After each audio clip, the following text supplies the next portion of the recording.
And we will have a prayer time when we get done here. So I've been praying a lot because I get up here and it's not my usual thing. I remember I was asked to join the Extension Council when I was still in my 20s. And I thought, yeah, that's good. I'll be on some committee or something. Within 2 or 3 years, they had me as president of the council. And I was one of these guys that just had fear every time I got in front of people. I love talking to people individually, but, getting in front of them. So that was a different experience for me. And I used to come home after a meeting and I couldn't sleep for several hours.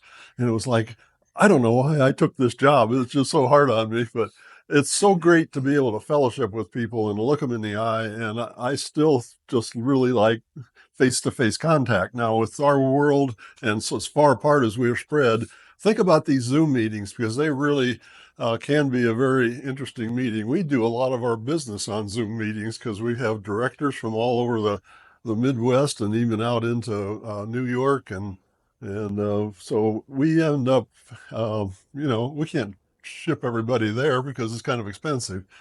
Anyway, I started farming and I thought I had a golden opportunity here. My great grandfather came from Sweden in 1880s, I think it was, and he developed a family, and by the 1900s, he was having children. And my grandfather was born in 1899. So I got to know him really well, and he was a big influence on me. 1925 was an important year to our family because that's the year that my grandfather bought a farm with a little bit of help from his dad and a little bit of help from friends of his dad. I keep hearing the story about every Christmas time they would go and make their payment for the year to one of the friends, and it was tough going because they bought this thing just before the depression, and during the depression they were working really hard to save this thing, and they would give them the principal and the interest, and the people that were friends to them would write out a check for the interest and hand it back to them. And it was like, wow, we got a little bit of cash to spend and actually we're going to have a Christmas on some things. And of course that was a lot smaller amounts than today. I grew up on that family farm, and I was just loving FFA. And I ended up being president of FFA. I went for state farmer degree, which I got. I was on this path where I thought I really looked like I was going to be able to compete really well with folks.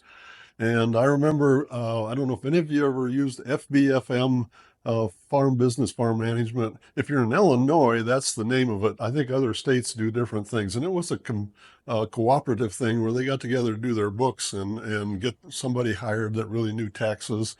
And so I was looking at the thing. They had how do you rank with the rest of the people? Well, these are people that are pretty aggressive. And it's like, hey, I'm in the 85th percentile. I'm feeling good about that. And then the 1980s came along, and I had 19% interest, and I had most of my money that I operated with was borrowed money. So I'm paying 18 and 19% interest, and things couldn't come out with anything but red ink. And so what we're going into today, we had that grain embargo, and it just cut my income in half. I wasn't making 50% of my gross was not going to income. It was a small fraction, about 10%, and I'm paying 19% for the money I'm borrowing. And I had 5 different farms rented. I wasn't on my grandpa's farm at that time, but my dad was farming that, and we just needed to have some more space, so I went off on my own. And I'm kind of glad I did because my dad could hold himself together in the 1980s, and I couldn't. And so I began a different career, but it was a very stressful time because when you walk away from that, you're not getting all your bills paid. And and it's interesting that we have a former Wiffles Hybrids dealer here from Tampico. Well, I was in Wiffles Hybrids. That was my first job out of farming. And I had been raising seed corn for other people. So I kind of knew all about this. But the things that I was doing was getting attention. And so they started moving me through the chain of command, and I ended up being plant manager. same about the same time that maybe you were a dealer there. So it was a very unique business. If you ever see Beck's out here, Beck's is similar. It's a family-owned business and very aggressive. And while everything else seems to be handled by corporations, some of them foreign bought, Whiffles was a family organization, and it has been that way since their father, who started it, passed away, and the two brothers were like in college, and they came home and says, "What are we going to do about this?" And they started the business. So it was a really fun place to be, but there was a lot of stress I had before that. I'd like to share some things here uh, because if I don't go back to this once in a while, I'll just ramble on. In the book of James, and ironically, about 15 years ago, I was asked to be a small group leader. And the place they started was they said, "Hey, we've got the book of James here. Come over and see what we're doing." And I saw it one time, and they says, "You're going to be leader." Oh, again, to talk about being afraid of being in front of people. Well, at least it was a small group, and that was good. And one of the things that you run into in James, and I think it's even been mentioned here this morning by Dan, it says, "Count it all joy, my brothers, when you meet trials of various kinds for you. Know that the testing of your faith produces," and the word that my Bible used on it was steadfastness. What was the word you used? Perseverance. And I've also seen the word endurance. Depends on which version you get. They all mean pretty much the same thing. It's just that you can't always take them out of Greek and use the same word because, our languages are a little different. And so one of the things you don't want to think about is, do I have to go through trials? Why would I want to go through trials? Why would that be something that's a plus? Don't I want to stay away from trials? And using our wisdom, yeah, we try to do that. And sometimes you don't have a choice. When the president says, "Oh, your grain that you've been selling to Russia, you can't do that anymore," and the price of grain just crashes.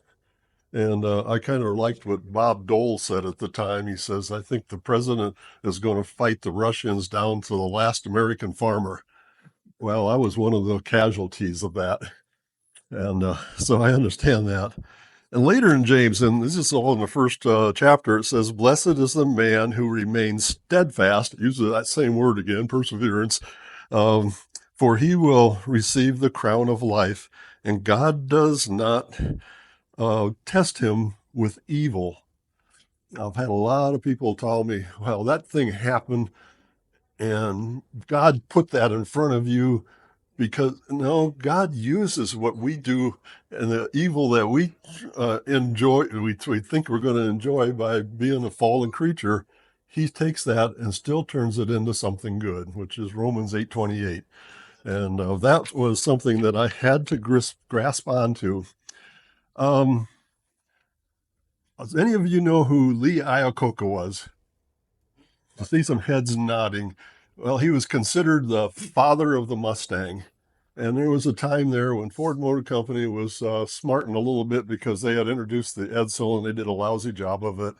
And they only had it out about 3 years and they pulled it off the market. And they really lost a lot of their credibility. It's like, well, that was a stupid thing to do, because even the people putting the Edsel together were not liking it. They were putting together Fords and Mercuries, and they says, "What's this thing?" And so there were all kinds of stories about sabotage to it and whatever. Well, he was asked one time, "What is the best class you ever took in college?" And interestingly, he said, "Psychology." And I thought, hey, that's a good answer. I've been to college. I ended up getting pulled out of college my last year because my dad was diagnosed with a myocardial infarction. Sounded really bad. The doctor says, "You got a 2-story house. You shouldn't be going upstairs." That's where our bathroom is.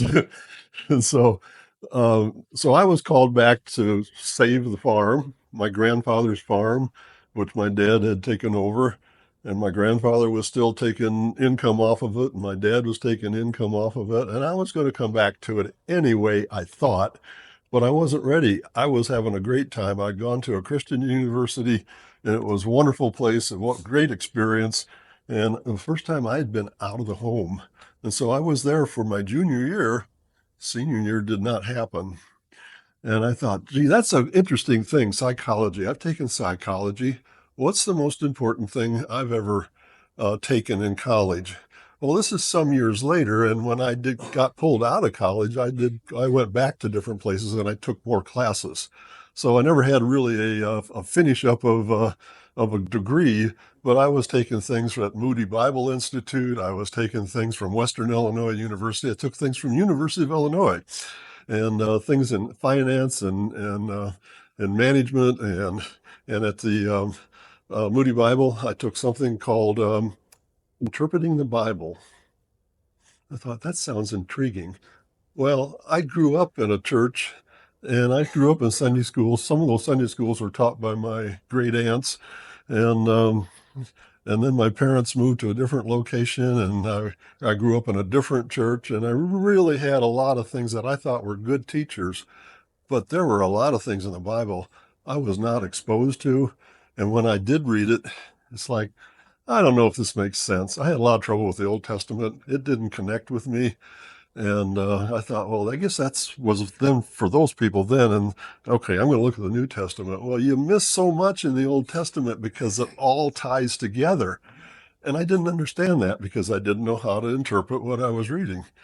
So just an interesting thing. Sometimes my wife, um, my late wife, when she was in taking college classes after we were married, and she took a sociology class. Oh, that sounds interesting. And she got into it, and it was taught in a very secular way. And she says, "This is depressing me. It's almost like I'm reading evil things. This is not how the world's supposed to work." And she dropped out of it, got out of it before she took a bad grade in it because she was really fighting it. And ironically, several years later, she finished some degree work and she took that class again, but she was reinforced by what she knew about the Christian worldview. And then she could look at this and say, that makes sense. That does not make sense. I know how to discern when I look at this stuff. So being able to discern things is great. Being able to interpret things in the Bible is great. Ephesians, second chapter, and kind of just talking through the verses 8, 9, and 10, it talks about by grace you've been saved by faith and not of our own doing, but it's a gift from God. And the 10th verse I really like. It says, we are God's workmanship, created in Christ for good works, which God has already prepared for us that we should walk in them. And when I read that and think about it again, there's some really key words. What is God's workmanship? That's pretty high stuff.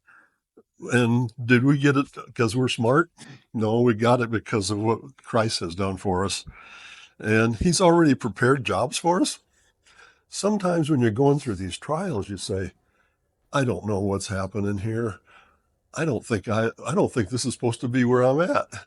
And my dad had a very good cousin. He was a little bit younger than my dad, but older than I was. And I got to know him really well. And he was a great farmer, and he rented a farm from a farm management firm. Well, farm management firms get their money from gross sales. And so they kept building confinement houses and do more hogs, do more hogs, do more hogs. And he rose to that challenge pretty good. And I was over there one time and he had some cattle too. And we were cutting silage and we got together to do our silage work. And he says, boy, this has been a tough time. He says, I was doing really well and I was taking money and I was putting it in the bank. And I had never had that much savings in my life. And then things started changing in the 70s. And he says, I'm having to take that back out just to keep farming. And he was kind of down about that. And I didn't pick up on just how down he was about that.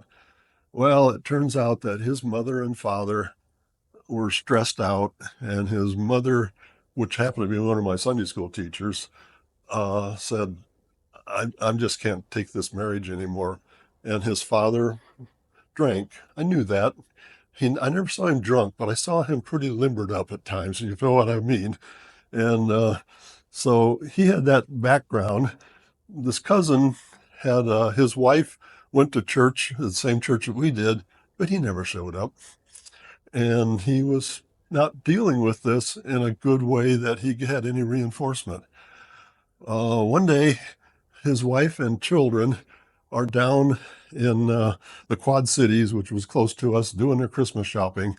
And they call back and says, "Hey, anything you'd like?" And he says, "Yeah, I'd like some chewing tobacco or something. Copenhagen. I don't know. I don't know the difference between chewing tobacco and snuff and whatever. But anyway, that's what, or snus, I think he called it. But he says, "Yeah, I'll do like that." So they're wrapping up things.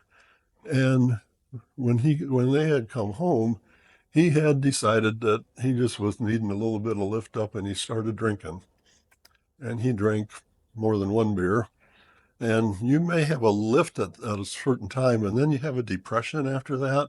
And he went out to his confinement hog houses, and it was cold weather, and the pipes were blowing up, and there was water squirting all over and filling up the pits of the. And his son, that was 16 years old, had just been dealing with the act that he'd gotten a girl pregnant. And the mother says, "Well, she's not your caliber, and we're not going to claim that. We don't even know it was your baby, do we?" Well, it probably was. But she just would not help with that thing. That family was getting stressed that I didn't even know about. And but apparently he knew about it because he took his life with a shotgun before they got home from shopping. So that's what you get to do when you think about what that does. Give you a little bit more reading on that. The girl did not get married to him because that wasn't going to work. And she went back, and her parents gave her good support.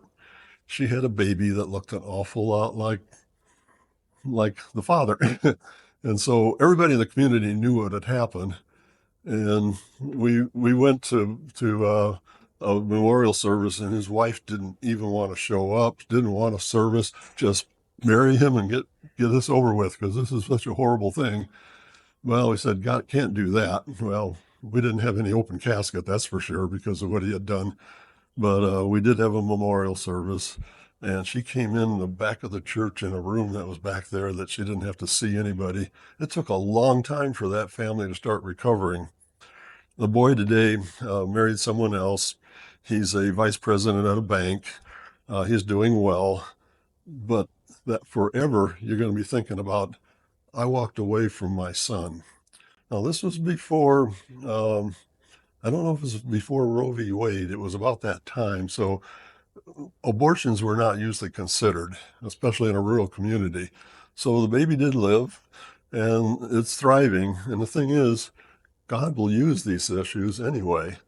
So I see him. I actually go and see him once in a while at the bank just to visit with him and see how his mother's doing and stuff. But this was a blow to our family. 10 years before that, my aunt's husband, I called him my uncle because that's what we do when they get married. He had a nervous breakdown, and he also went for about 2 years struggling with this, and he took his life. He was really a considerate guy. On the way out to the garage where he locked up the doors and started the car, he signed the tax papers so she wouldn't have any stress. And that was he had 4 children, and everybody was amazed at what a great husband and father he was. But mental illness, sometimes you just don't deal with those things well, and he didn't. I've had too many of these in our family and in my friends. And at one point, when my dad had this supposed heart attack, which 29 years later we found out was not correct because they could tell by doing blood tests and stuff he never had a myocardial infarction. But in the meantime, he paid a lot of insurance things, and I had come back and I'd changed my course of action. And anyway, that was what we found out afterwards. And I'm losing my train of thought here, so I got to go back to think of what I'm doing. Um, so I'm giving you some things that you kind of might cling on. A lot of people use different verses in the Bible, and until you read more of the Bible and really get into it and start figuring out, one of the things the Bible does is it interprets itself. And so you say, I got a question about this. And you can find that someplace in the Old Testament, they are referring to it in the New Testament because the Bible ties together and it does itself. And there's a Habakkuk.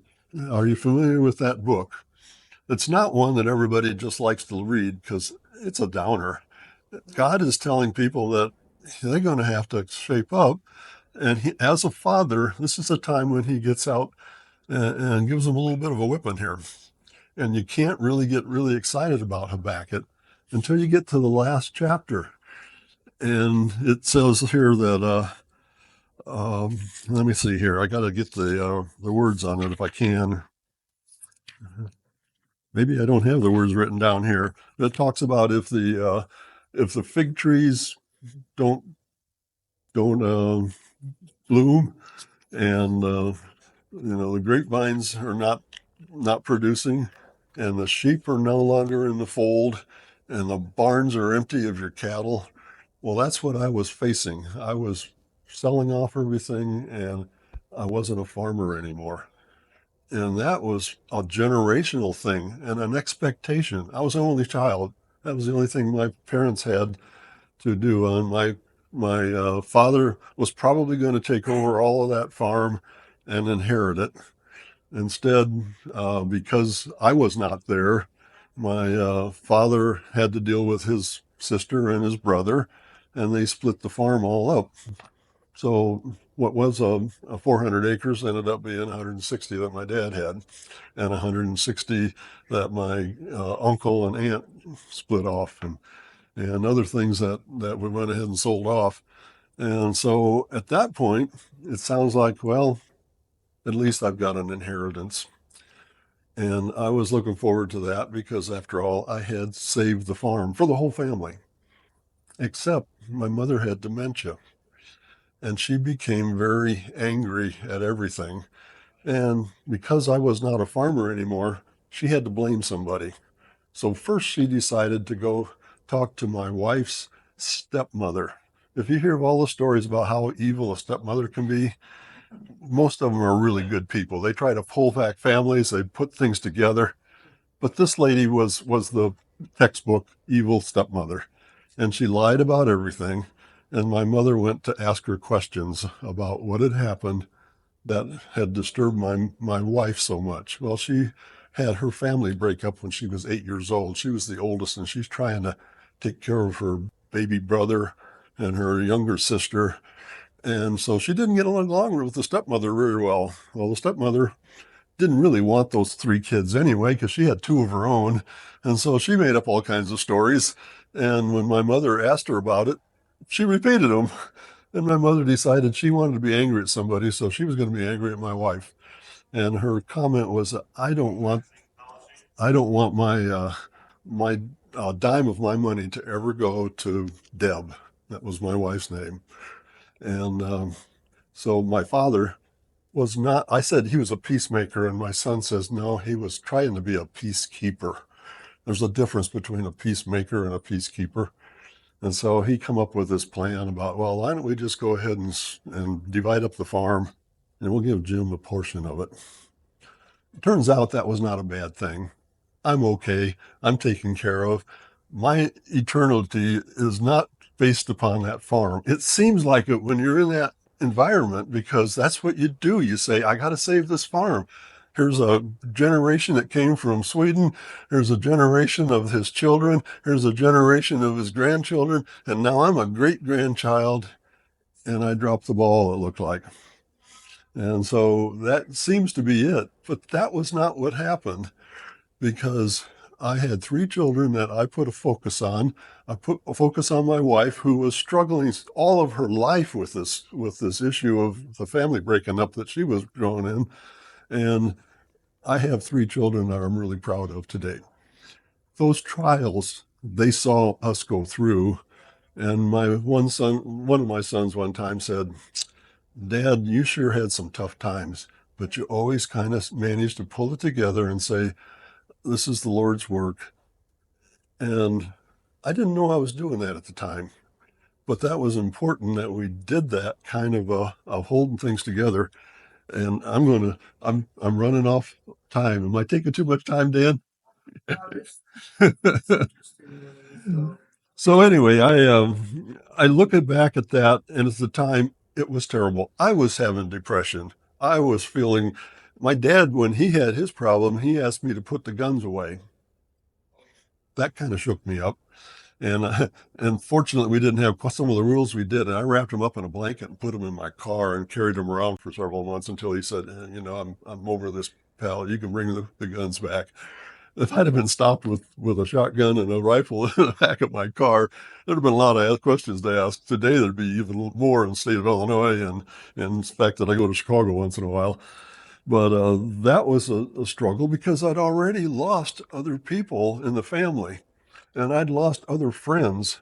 When I was on Extension Council, the Extension advisor that I dealt with directly as the president of the council, he took a job in a different county, and eventually he took his life. He had four girls. How did all this happen? I never had a clue on that one. So, what I kind of want you to think about, a lot of you have been through these things, and this is not an issue with you, but you're going to be surrounded by young people. And we have some young people here, but you're going to be right. They've never dealt with this, and they're going to think this is the end of the world. And what we want them to know is that they are not alone. First of all, God is with them, but as a workman of God's, we're there to also be part of that. And so I want to try to remind you that this is what you do. I wish that the Fellowship of Christian Farmers, which started up in the 1980s, I wish I had a connection with them then. I didn't even know about them then. And so I didn't have that, but I had some good Christian friends. And I would say, what's this going to do to my reputation? I've been on the church board and I'm going off, and I don't know how I even face anybody in the church. And one of them says, you know, we know what you've gone through, and we don't even think about it like you do, Jim. Yeah, you're right. I was centered on my own grief instead of just knowing that it was not a big deal to everybody else. And you got to let other people know that, or they'll be so centered on their grief that they will do really strange thinking. There's a worldview that you have when you really get into the Bible. Dan uses that term worldview a lot because what we have is a society that is trying to tell you to get a different worldview. Well, we have to claw that back and say, no, we know the Creator. We know what that worldview should be.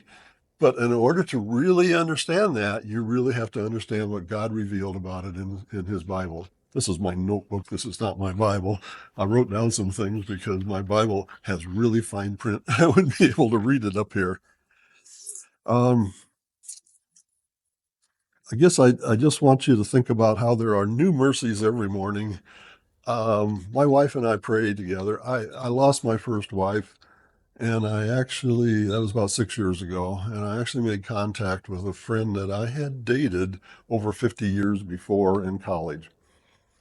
And she was in Pennsylvania by that time. She had grown up in Illinois, but she married a little later in life. She was probably got married about 8 or 10 years later than I did, but she moved to Pennsylvania. She has a daughter out there, and it was kind of an interesting thing I went through. I was going to an independent Bible church.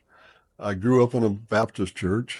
I also had some experiences in a Methodist church, and a lot of this ties together where you say, how can I discern what's the truth here?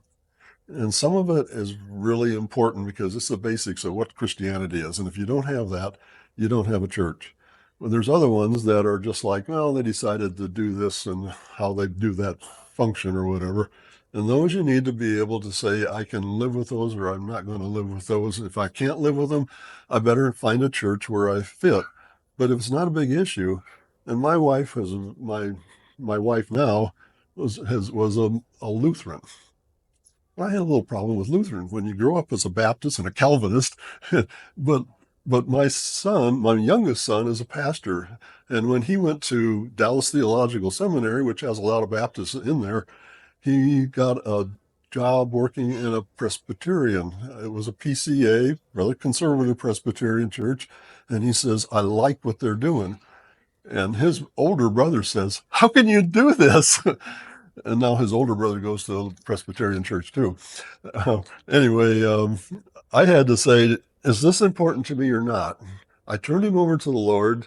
I'm so glad to see he's doing the Lord's work. And about 11 years ago, he started at a church that was small in a town that was built around steel, Pittsburgh, as he was at Aliquippa, which is just outside. And he said, "Yeah, our church is a third of what it used to be because our community is a third of what it used to be. They just moved out. They had to find other jobs." And, and I says, "Well, what are you going to do? Because a lot of these people in your church are elderly. They were older than I was 11 years ago." And I said, "We're going to be, checking out here pretty soon." He says, "Well, they told me they wanted to hire me," and he was in his 30s at the time, "because they knew that they would have a better chance of growing a church with some young thought in it." And he was very solid in his understanding, his belief. He's a good preacher. He does expository preaching, which I love. And now, 11 years later, that church has tripled in size. He did it by preaching. He did it by meeting people, having fellowship with them. His wife was a great partner in this. She says, "Hey, they've been here a couple of times. Let's invite them over for lunch." And they get to know him. And that church now has young people that are starting to go into the guidance of the church. Before, I thought these guys are going to die out, and he's got great elders, but they're all going to be gone. In fact, we buried one last week, or excuse me, last month, and he was a key to what the church was. But there are people taking over. Think about your role in bringing the next generation, or in my case, my grandchildren. I've got 9 of them, and now I have a great grandchild. And how do you pass that on? And how do you get through the farming issues? And is it on the farm or is it something else? My 3 children, one of them's a special ed teacher, and now she teaches BSF, Bible Study Fellowship. And she has like 400 ladies come as she's a teaching leader. And you're into that, you understand it. It's a wonderful thing. Yesterday, there was a young man in here. Okay, I'll wrap it up quick. And there was a young man in here, and he had a T-shirt about pulling team, and on the back of it, it's got a Romans, so it talks about the wages of sin or death, but life is given to you by Jesus. And I said, "Hey, that's a good verse." And he turned around and said to me, "What's your favorite verse?" I said, "Well, it's been a long time that I've been using this as my favorite verse, but it's Philippians 4:8. Whatsoever things are good and honorable and just." And the reason I like that verse is we had a really negative pastor, and I clamped onto that thing, and I says, "He's trying to save us by scaring us. But this is what I'm supposed to put in my mind." And that's what you need to do. Put these kind of things in your mind. And that will help you to guide through these times.